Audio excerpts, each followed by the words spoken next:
It is March 28th, and I'm gonna give an update on that non-GMO wheat and clover that we planted back in the winter for our grass-fed sheep and cows.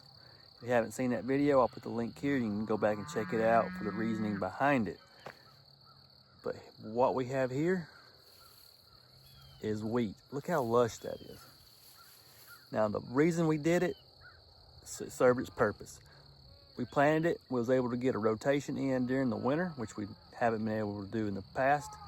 And we were able to start our spring rotation a whole lot sooner because of this wheat. And they are tearing it up. We're getting a lot of milk right now. And we've rotated probably 1, 2, 3, 4, 5 paddocks so far. And I'll flip the camera around and show you that and this grass better. So Kylie's doing another rotation. They're going into that paddock over there. But we started our spring rotation over there by the mini excavator. And it's been probably a week and a half, maybe 2 weeks since they've been over there. I'm doing like every 3 days or so. It's already starting to pop over there, come back, because it's been able to rest. So we've rotated them through here.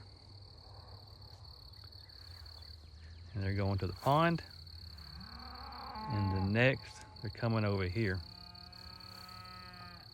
And it's just waiting on them. Look how lush that is. And you can see the clover that we planted. It's also coming in. So that was a good investment for our animals. So yeah, would highly recommend doing some sort of planting, especially with this wheat for your livestock in the winter. You're able to get a grazing in the winter, and you're able to start your spring rotation a whole lot sooner. So it's a win-win.